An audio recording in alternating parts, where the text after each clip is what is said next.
Mulai. Assalamualaikum warahmatullahi wabarakatuh. Waalaikumsalam warahmatullahi wabarakatuh. Selamat pagi. Pagi.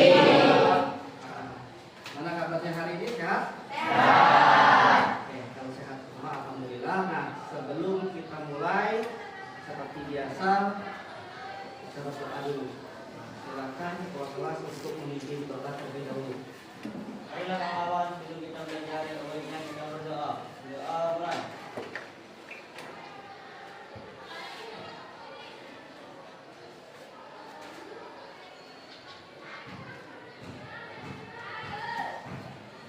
Doa selesai. Semuanya berdiri. Doa.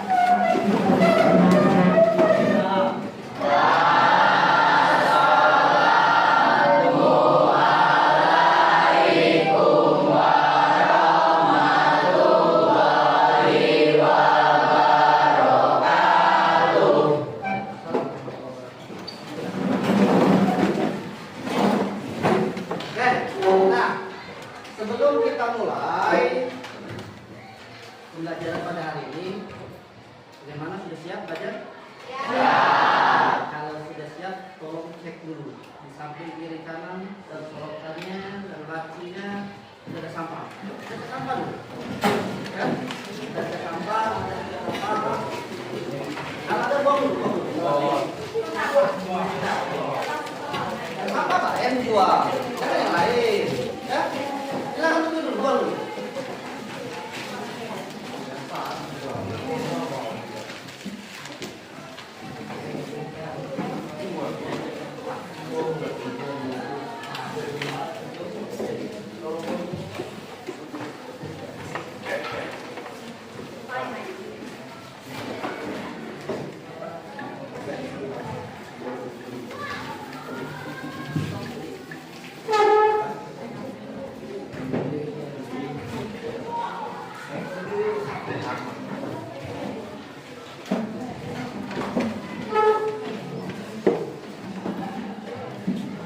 Nah, oke. Nah, kalau sudah, berarti kita sudah siap untuk melaksanakan pembelajaran hari ini. Nah, tapi sebelum dulu Pak absen dulu kalian. Hari ini yang tak hadir siapa? Yang ini.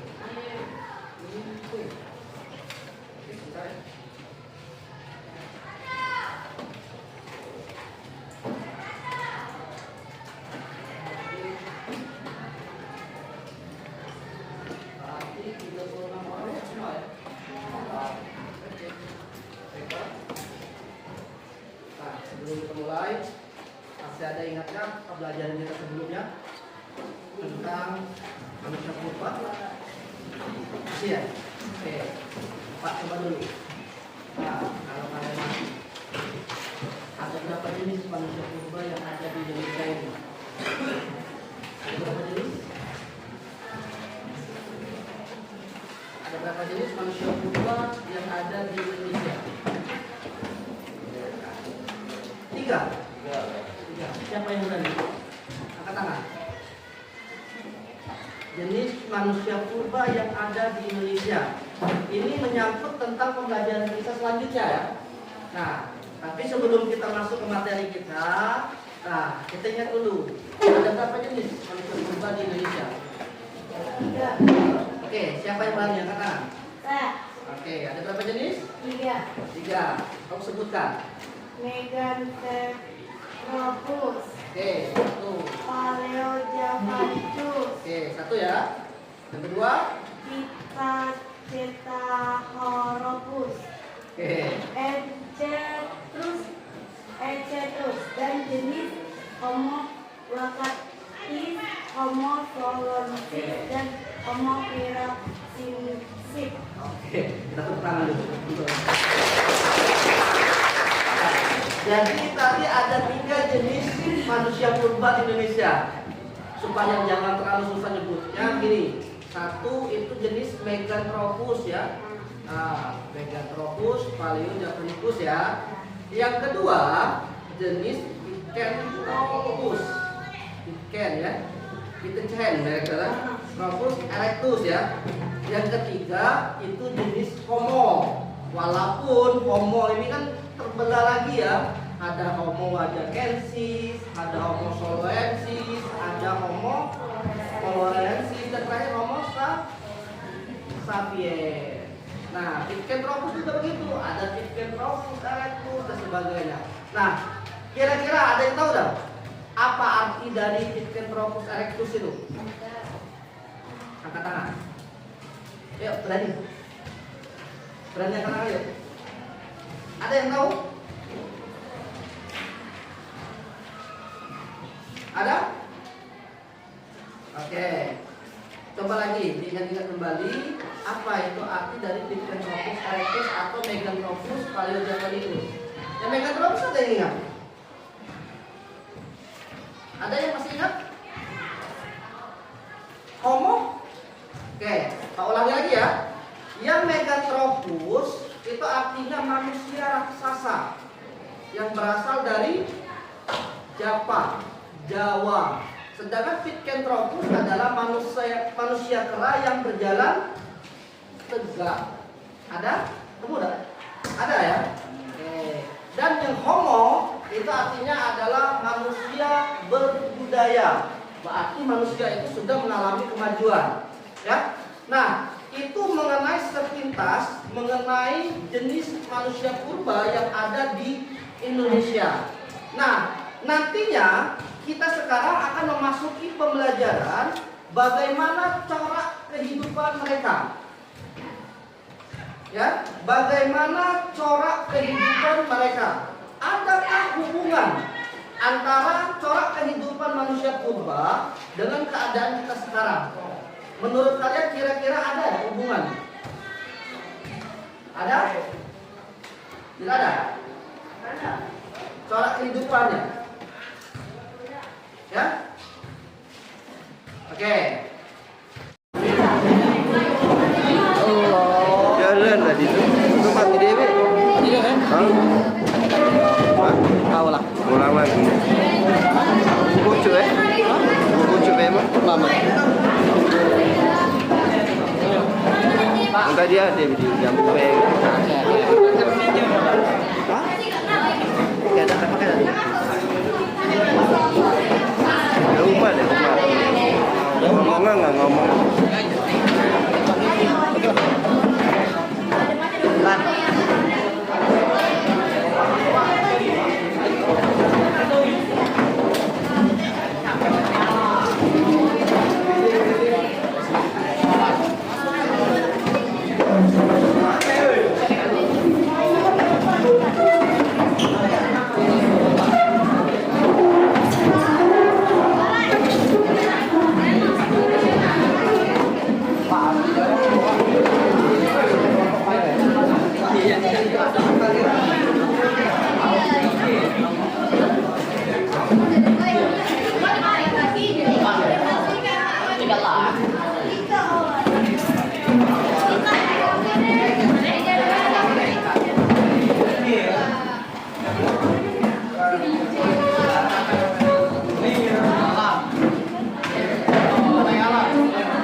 dulu. Kita lihat bersama.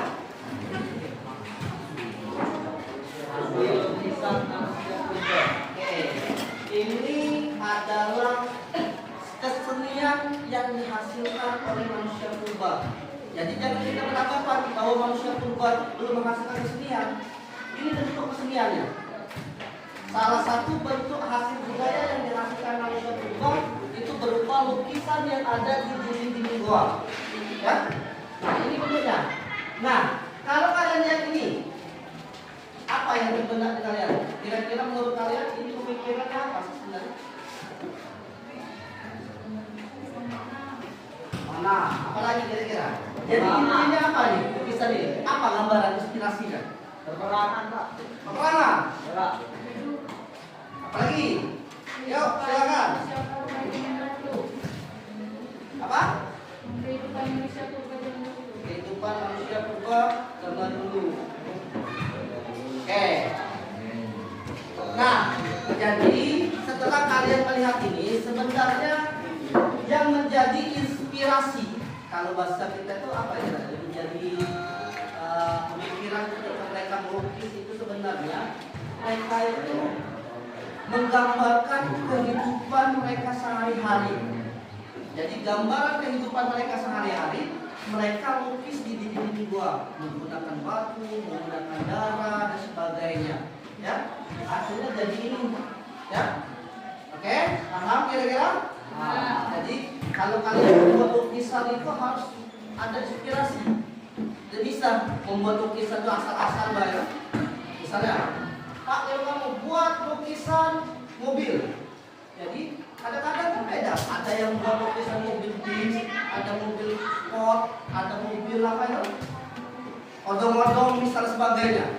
Tapi memang inspirasi tiap orang itu beda-beda. Nah, ini inspirasi yang dihasilkan oleh manusia purba.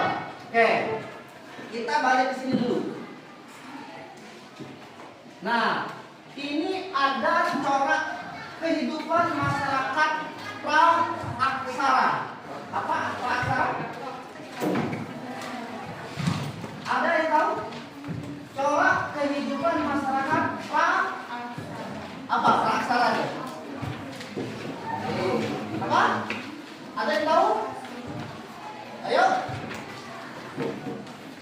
Manusia masyarakat pra itu belum, sebelumnya aksara itu tulisan. Berarti ini adalah corak kehidupan masyarakat sebelum mereka mengenali tulisan. Oke, ini kita lanjut. Nah, ini ada peraturan pembelajaran. Ya, datang tepat waktu. Sepakat kalau datang tepat waktu? Kalau ingin berbicara sepakat, selesai atau angkat tangan? Sepakat ya.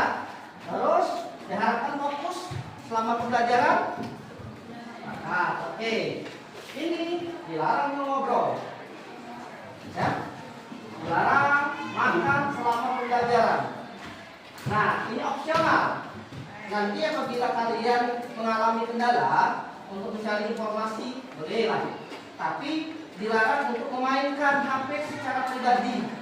Kalau gunanya untuk melaksanakan pembelajaran nanti kita usahakan boleh ya. Sepakat kira-kira? Nah, kita lanjut. Nah, nanti ini ada corak kehidupan masyarakat pra-aksara. Sebenarnya dibagi menjadi 1, 2, 3. Di mana ada masa berburu dan meramu. Isinya ada paleo atau zaman paleolitikum dan zaman mesolitikum. Ya, yang kedua, masa bercocok tanam. Ada 2 zaman. Ada zaman neo atau zaman batu muda dan zaman megalitikum atau zaman batu besar. Terakhir ada zaman perundagian. Ya, sudah kenal ya sama perundagian? Oke, kita lanjut.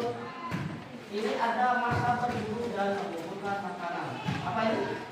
Masa berburu dan mengumpulkan makanan. Nah, ini apa ini? Jadi ya. Jadi Pak, kalau ngomong terus nanti kamu punya kondisi lain. Kalau ketemu ini Pak,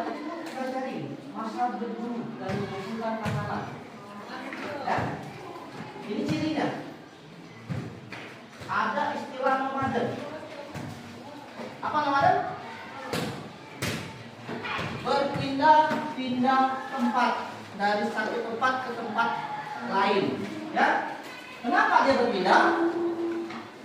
Ketika tempat yang lama tidak menyediakan makanan lagi, makanya dia berpindah tempat untuk mencari makanan baru.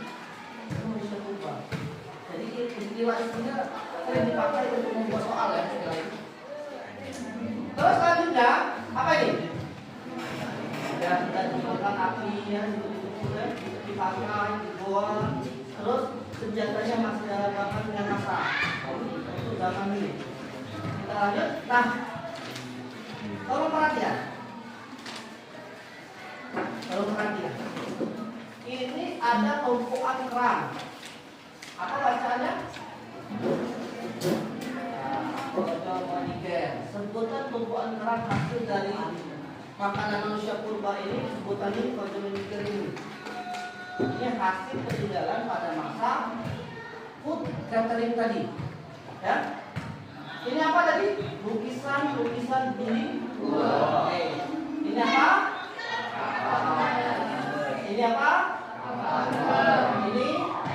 Ini mata panah dari batu.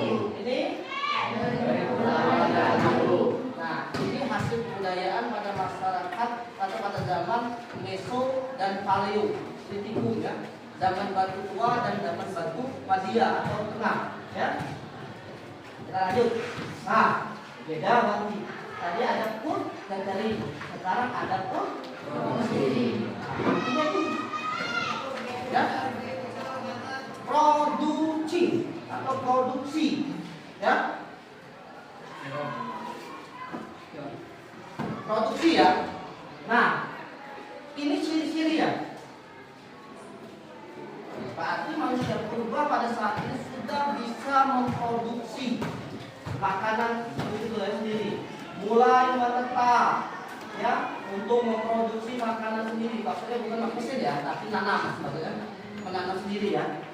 Yang kedua, mulai mengenal sistem pertumbuhan pohon dan membuka lahan. Nah, seperti yang kita bahas tadi ya. Berarti ada hubungannya ya. Yang ketiga, jika tanah tidak subur, mereka akan berpindah lagi semi nomaden. Artinya yang tanahnya kesam, mereka pindah. Ya.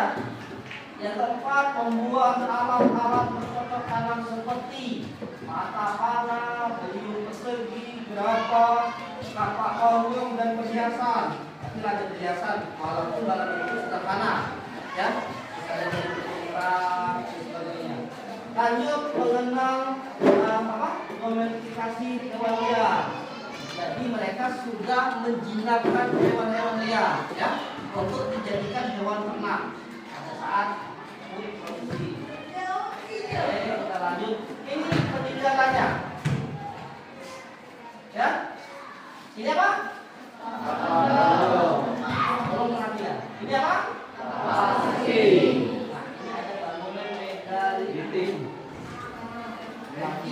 Apa megalitik tadi? Zaman batu. Coba kamu lihat di sini. Semua batu-batunya lebih besar. Ini ada istilahnya menhir, batu tegak. Ya. Ada dolmen, meja batu. Biasanya menhir ini ditegakkan untuk menghormati roh nenek moyang. Misalkan ada kepala suku yang meninggal, ya, dibuat batu. Batu itu dianggap sebagai jelmaan kepala suku, ya. Dolmen, meja batu, fungsinya apa? Sebagai pelengkap sesaji atau upacara, ya. Ada kemudian beruda, bentuknya bertingkat, ya. Ada sarkofagus, bentuknya seperti kostum tapi panjang, tempat untuk meletakkan mayat. Ada waruga seperti kuburan kecil, ya. Oke, di sini ada kubur batu biasanya, ya. Ada kubur batu, ada arca dan sebagainya. Itu semua dihasilkan pada zaman megalitikum. Di kita, di Sumatera Selatan, ya, banyak ditemukan megalitikum itu adalah di Pulau Basma. Daerah Pagar Lahat dan Pagar Alam, ya. Di sini ada, ini ada, ya. Rombongan sampai Pamus ada di daerah sana ya. Nah, selanjutnya ada zaman perdagian atau zaman logam. Zaman logam atau perdagian itu terbagi menjadi berapa? 1, 2, 3. Oke, dalam waktu yang lama ya. Nah, zaman perundagian atau zaman logam terbagi menjadi 3 ya. Ada tembaga, perunggu, dan besi. Oke, kata dari perundagian ini adalah ya, asal kata perundagian itu mengatakan arti perundagian itu adalah untuk ya mencerminkan atau mengartikan bahwasannya pada zaman itu sudah ada orang-orang yang memiliki keahlian untuk membuat peralatan atau hasil kebudayaan ya yang berasal dari perunggu besi. Pak, tembaga kenapa tidak ada disebutkan? Karena di Indonesia menurut para ahli Indonesia tidak mengalami zaman tembaga. Kenapa? Karena bukti peninggalan tembaga itu sangat sedikit ditemukan di Indonesia. Jadi Indonesia cuma mengalami 2, perunggu dan mengalami besi ya. Itu di Indonesia. Nah, Bapak lihat, ini peninggalan-peninggalan yang dihasilkan pada zaman perundagian. Ada kapak corong yang bentuknya seperti corong sepatu sebenarnya. Nah, ini ada nekara. Ingat ya, nyebutnya nekara, bukan neraka ya. Kalau sebentar neraka ya. Nah, seperti genderang atau seperti apa? Bahasa kita gendang ya. Ini sebenarnya kalau dulu fungsinya lebih menonjol.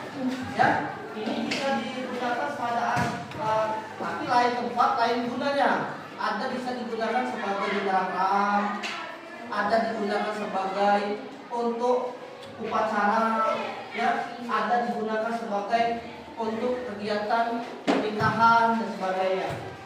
Ini arca, apa arca? Arca nanti kurang lebih menyerupai hal-hal atau orang-orang yang dianggap puja. Selanjutnya ada moku. Moku dan nekara ini kalau bahasa kita boleh jadi, tapi moku agak tinggi. Nekara pendek, moku pendek. Kalau kurus tinggi, moku lebih tinggi. Kan? Ini ya. Kalau nekara itu bedanya. Kalau nekara moku agak pendek, sedangkan moku agak tinggi atau kurus. Ya. Tapi kurang lebih fungsinya sama. Oke. Oke. Mari kita melukis. Berarti kalau Pak nyebutnya mari setelah ini Pak ada gambar. Ada gambar tentang peninggalan manusia purba tadi, ya. Nah, saatnya kita bekerja. Kalian Pak minta untuk menganalisis gambar yang Pak berikan kepada kalian ini termasuk di bagian mana? Buat keterangannya, fungsinya untuk apa? Misal, di atasnya untuk anting ya, mungkin begitulah. Tapi lebih kita, lebih bagus sedikit kita ya. Nah, ini ya. Nah, kegiatan Pak Sudi ini sebenarnya. Ada foto, ada penjelasan di bawahnya. Di atasnya buat. Ini zaman apa masa gathering misalnya. Yang dihasilkannya ini. Food producing. Ya, food producing itu apa? Ulang lagi ya. Nah, ini food producing atau masa bercocok tanam. Itu, pokok dulu. Nah, masa bercocok tanam zamannya di bawah ada 2. Masa berburu dan meramu zamannya ada 2. Terakhir ada masa perundagian. Sudah? Lupa. Jadi di satu karton itu dibagi menjadi 3 nanti. Kalau ketemu. Sudah? Go. Nah, ini makanya Pak tadi ngomong, tolong perhatikan jadi oke. Ini peninggalan. Sudah ya? Nanti sudah kita baca sama-sama. Ini ada peninggalan. Sudah ya? Ini salah satu contoh peninggalan. Oke. Sekarang saatnya kalian mengidentifikasi gambar yang tidak ada tulisan ini. Ya, silakan kalian berkelompok identifikasi dan buat mading. Jelas perintahnya? Oke. Pak bagikan. Ini satu. Kamu mau berapa? Oke. Ini satu. Ini satu lagi. Ini kamu satu.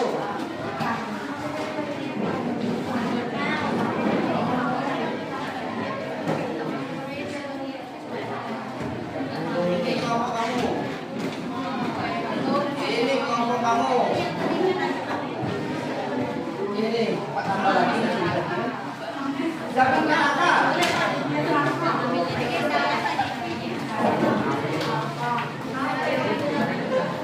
Oke,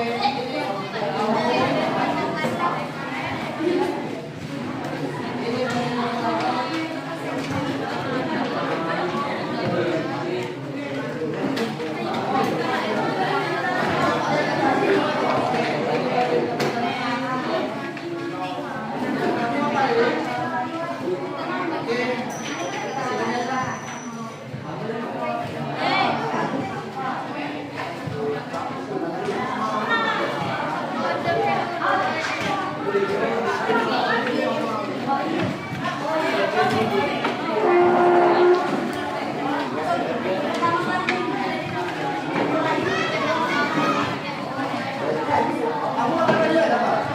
Kamu dua ya? Kamu berapa? Dua ya? Lihat Pak. Oke. Kamu ketawa?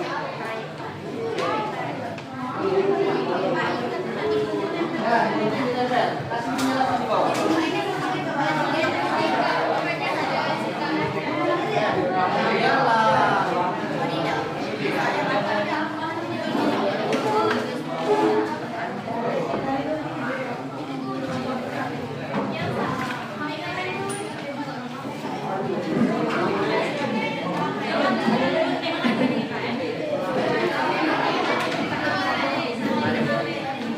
Oke, kita akan ambil lagi.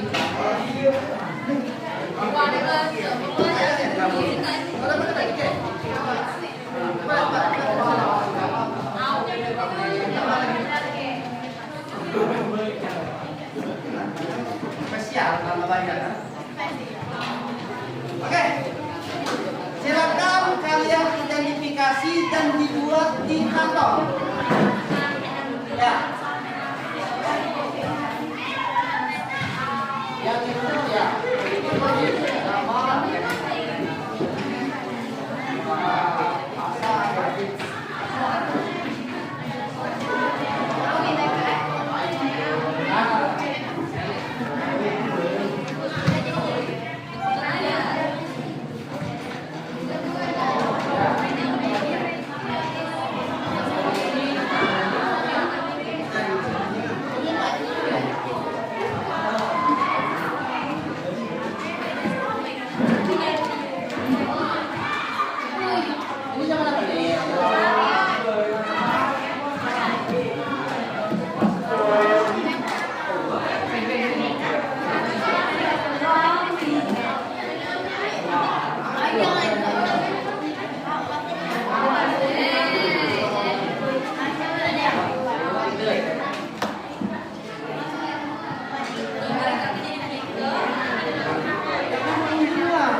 Pak kasih waktu pakai tengahnya.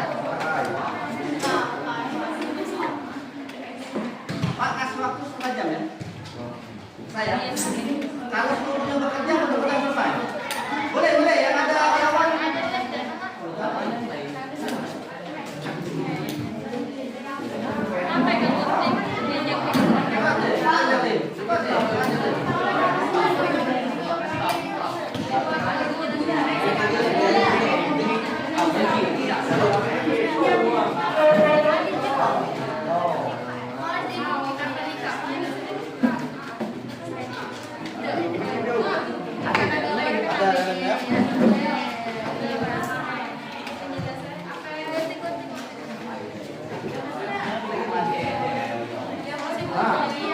Aku cari dari internet.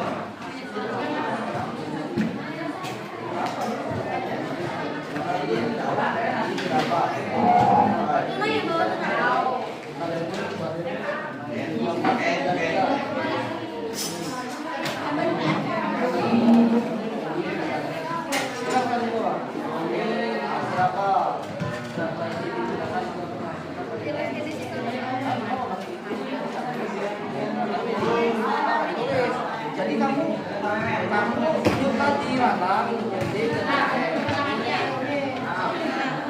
bukan juga ya, banyak tuh kawan-kawan. Nah, apa ya? Ajak kalau ya. Boleh berapa? Identifikasi. Tindakan apa ya? Itu maksudnya ya?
Wow.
Ayo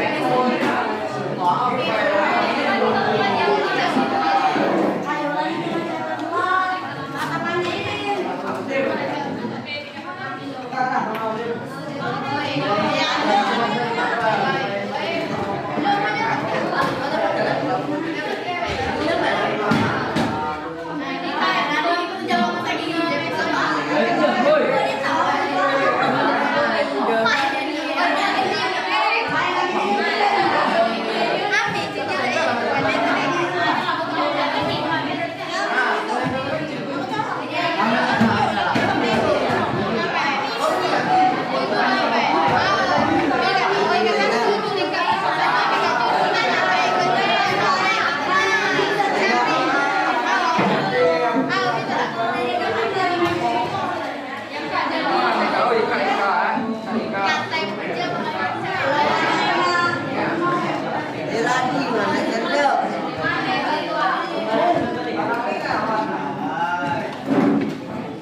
hasilnya terlebih dahulu ya.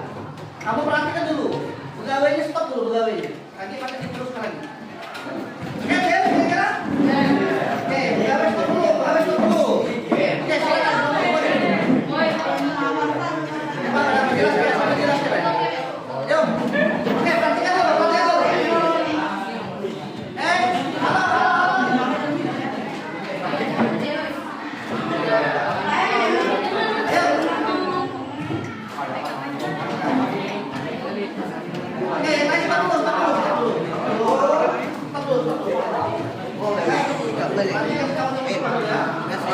Kamu stop dulu ya, stop dulu ya. Stop dulu.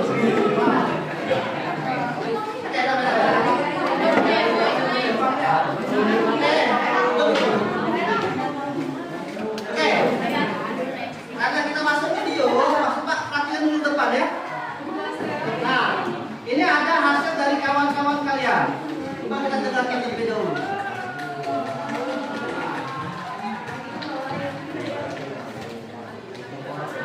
Oke, ya. Kita dengarkan terlebih dahulu hasilnya. Baiklah teman-teman.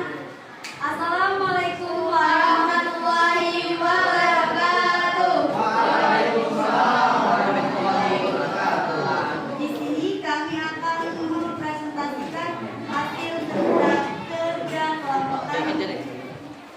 Dan yang berjudul hasil kebudayaan masyarakat Prakarsara.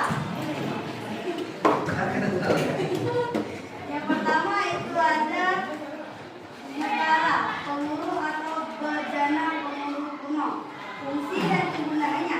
Alat musik negara pemuluh sering digunakan sebagai alat musik dalam upacara adat atau keagamaan.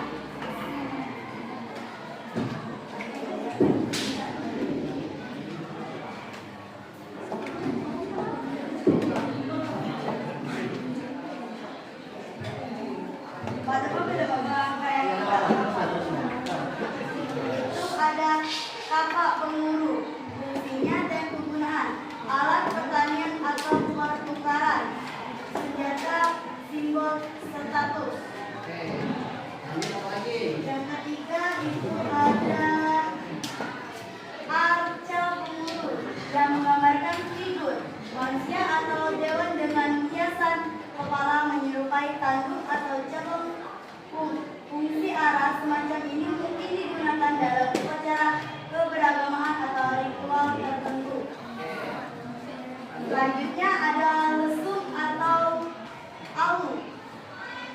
Lesung adalah wadah cekungan yang terbuat dari batu atau kayu, sedangkan alu adalah alat penumbuk yang digunakan bersama lesung. Fungsi digunakan untuk menumbuk padi, jagung, dan bijian lainnya menjadi tepung atau beras.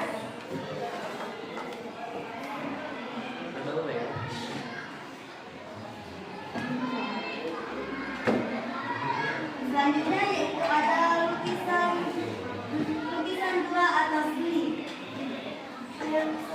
cerdas, fungsi dan makna, komunikasi dan narasi, ritual dan magis, ekspresi artistik, pencatat kehidupan sehari-hari.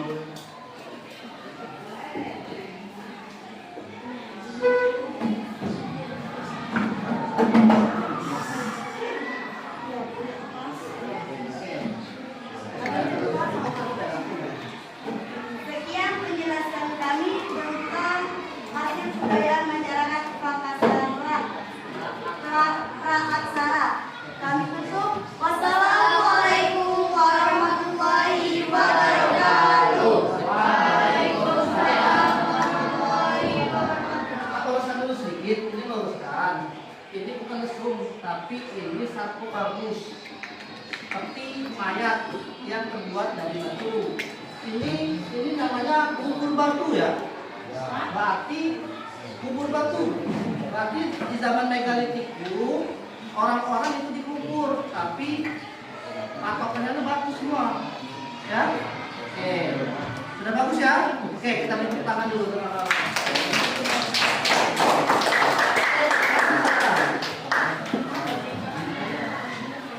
Nah, itu kedua tadi ya penampilan dari kawan kalian.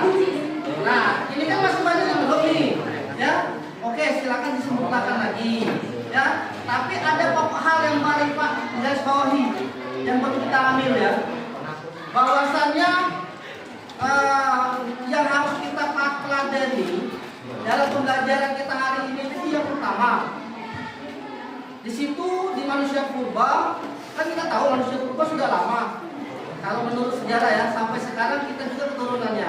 Berarti cara bertahan hidupnya sangat luar biasa, ya. Dan mereka juga bergotong royong. Nah, Pak harapan, sebenarnya Pak harapan di kegiatan ini, ya, kamu ini berkelompok sebenarnya harus bergotong royong. Makanya ketua kelompok tadi Pak suruh bagi gawe yang ini, yang itu. Supaya apa? Kita meneladani. Oh, berarti gotong royong itu perlu. Akan supaya tercapai tujuan kita bersama. Ya, kalau tidak gotong royong otomatis paruh belum sampai ini. Ya, makanya Pak pengen kalian semuanya bergerak. Oke ya? Nah, jadi kesimpulan yang dapat kita ambil, ada yang pengen menyimpulkan pembelajaran kita hari ini? Belum ya? Ya sudah, yang Pak pengen menyimpulkan. Jadi kesimpulannya, nah, yang kita pelajari hari ini itu adalah cara kehidupan manusia pada masa pra-aksara. Ya, tadi Pak kita sudah lihat ada 3 pembagian, ya. Ada yang pugateri atau masa berburu dan mengumpulkan makanan. Yang kedua ada masa food produksi. Yang ketiga ada masa perundagian, ya. Perundagian ya. Ya, dari ketiga ini di mana pugateri tadi terbagi menjadi 2. Ada zaman Paleolitikum, ada zaman Mesolitikum. Yang masa bercocok tanam juga terbagi menjadi 2. Ada zaman Neolitikum dan zaman Megalitikum atau zaman batu besar. Oke. Dan terakhir juga ada zaman perundagian. Nah, yang kalian susun, yang kalian identifikasi ini adalah alat-alat atau hasil kebudayaan pada masyarakat pra-aksara. Nah, sebenarnya seperti yang tadi ya, ada resum sebenarnya. Kalian buka saja hasil kebudayaan masyarakat Megalitikum, betul aku gambar itu. Jadi oh ini sebutan ini. Dia tidak salah persepsi kita. Oke ya? Nah itu yang kesimpulan antara itu. Oke, untuk pelajaran selanjutnya kita akan membahas peninggalan dari masyarakat pra-aksara, semacam legenda, folklore, apalagi itu kan, tabur dan sebagainya. Itu kan semua peninggalan-peninggalan. Ya, oke. Pak, ada pekerjaan rumah sebenarnya. Ya. Tapi tidak apa lagi. Nanti Pak susulkan saja linknya melalui WA kelas kalian ya. Sekarang silakan kalian teruskan. Pak hanya ingin menutup kegiatan kita karena waktunya sudah habis. Ya. Pak tutup dulu kegiatan. Akhir dulu. Wassalamualaikum warahmatullahi wabarakatuh.